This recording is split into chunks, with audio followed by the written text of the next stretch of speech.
Open your phone right now. Scroll through your contacts. Hundreds of names, maybe thousands.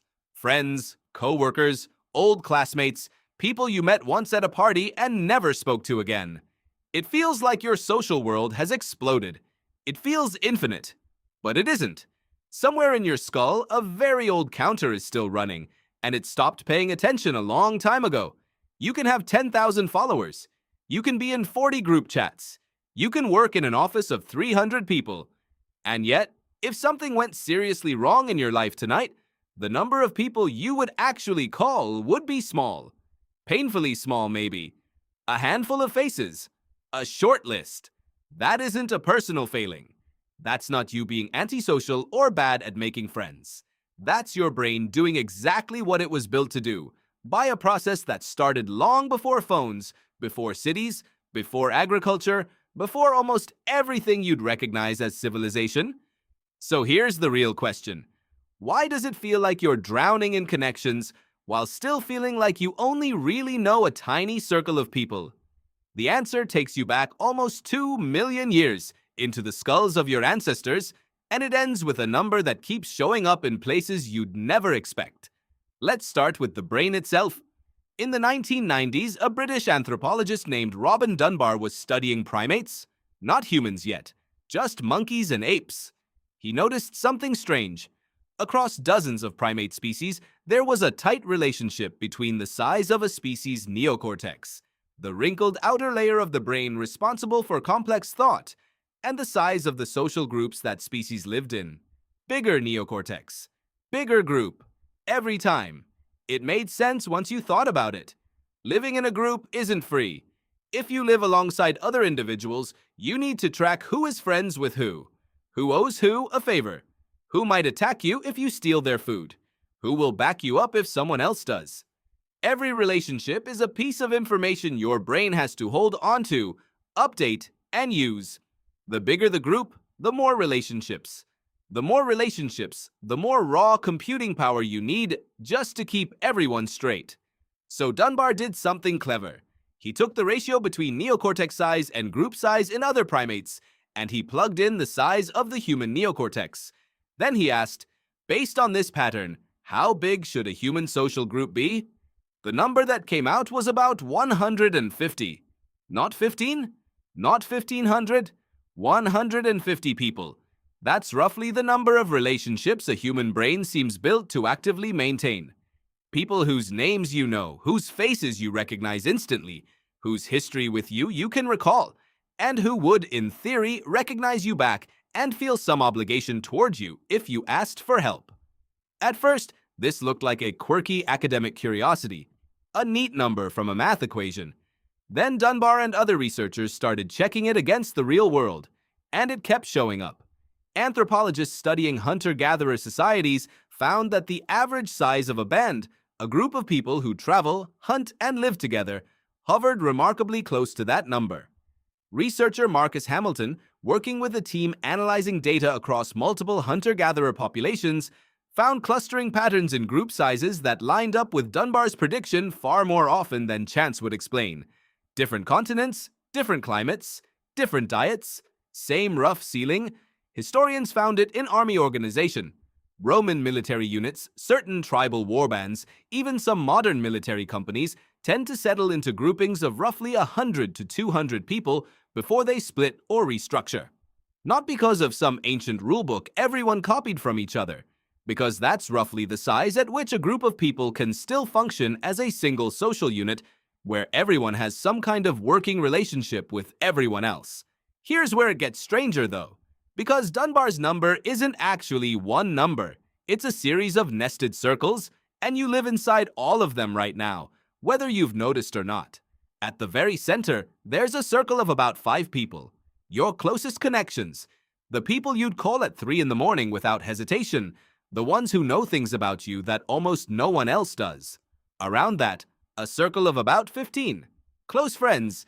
People you'd trust with something serious. People whose problems feel like your problems too. Around that, about 50. Good friends. People you'd invite to something meaningful. People you'd genuinely want to catch up with. And finally, the outer boundary, the 150. This is the edge of what anthropologists sometimes call your meaningful social world. Beyond this line, people become acquaintances. You might recognize a face, remember a name, recall roughly how you know them, but the deep mutual obligation, the sense that this person is part of your actual life, starts to fade. Past 150, something else has to happen for a group to keep growing. People stop being able to track every relationship personally, so groups invent something to hold them together that doesn't rely on individual memory. Hierarchies, titles, rules, shared symbols, religions, flags, brand names. All of these are, in a sense, tools for managing relationships at a scale your brain was never built to handle on its own. Think about what that means for the modern world you actually live in. You work for a company with thousands of employees. You couldn't possibly hold a personal relationship with all of them. So the company gives you an org chart, job titles, a logo, a mission statement. These aren't just corporate decoration. They're scaffolding, standing in for the personal trust your brain can't generate on its own at that size. There's a famous real-world example of a company that took this seriously. The manufacturing company W.L. Gore, known for Gore-Tex fabric, structured its factories so that no single building held more than about 150 employees. When a location grew past that number, they built a new one, even if it sat right next door. Their reasoning was almost identical to Dunbar's. Past that size, people stop knowing each other by name. Decisions start needing more bureaucracy. The feeling of being part of one team starts to break down. A company built a literal hard limit into its buildings based on a number that traces back to primate brain ratios from millions of years ago. That should tell you something about how deep this goes. Now think about your phone again. Social media didn't expand your circle of 150. It couldn't. Your brain's hardware hasn't changed in the last 20 years. What social media did was something different. It put your outer circle, the acquaintances, the people you sort of know, on permanent display, right alongside your actual close relationships, with no visual distinction between them. A photo from your best friend and a photo from someone you met once at a conference 5 years ago can show up back to back, in the same feed, in the same format. Your brain, which evolved to treat someone I see regularly as a meaningful signal of closeness, gets flooded with faces and updates from people who, in any previous era of human history, you would have simply lost touch with. Permanently. And that would have been completely normal. Researcher Nicholas Christakis, who has spent years studying social networks, has pointed out that the structure of human social ties, who we're close to, how those ties cluster, how information and even emotions spread through them, follows patterns that are remarkably stable no matter what technology people are using. The technology changes. The underlying architecture of human connection barely moves. So when you feel that strange exhaustion after scrolling for too long, that sense of having kept up with 100 people's lives while feeling more disconnected than ever, that's not a glitch in you. That's your ancient social tracking system being asked to process information about far more individuals than it ever evolved to handle, without any of the actual contact, time, or shared experience that used to come bundled with that information automatically. For nearly all of human history, knowing about someone meant you'd spent time with them. You'd hunted with them, eaten with them, sat around the same fire. Knowledge and relationship were the same thing. Now you can know enormous amounts about someone you've never had a real conversation with, and your brain doesn't have a separate filing system for that. It just gets crowded. This is also possibly part of why small groups still feel so good.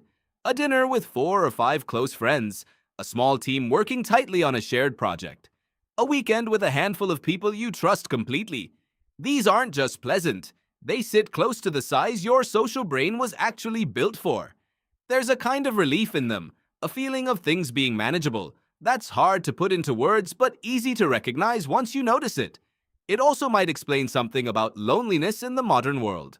Plenty of people today have larger networks, on paper, than almost anyone in human history ever had.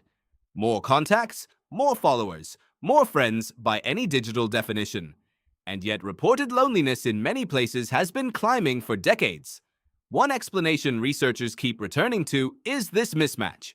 A brain built for 150 deep, Mutual, regularly reinforced relationships, surrounded instead by thousands of shallow, one-directional, sporadically updated ones. The quantity went up.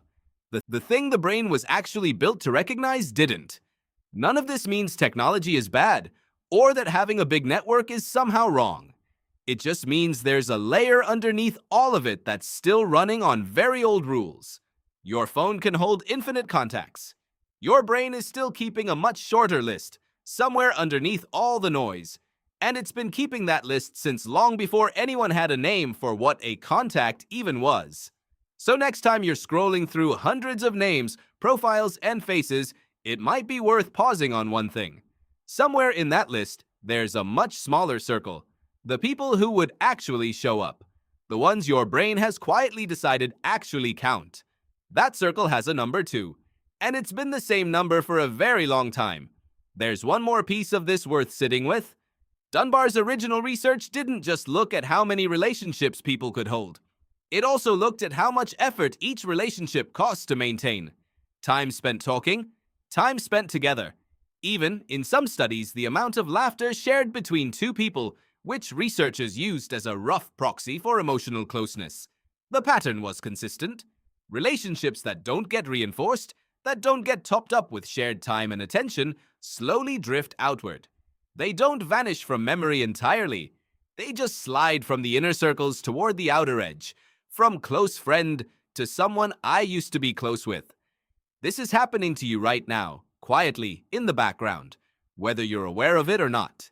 Every week, some relationships are drifting inward and others are drifting outward, based almost entirely on how much real attention you've given them.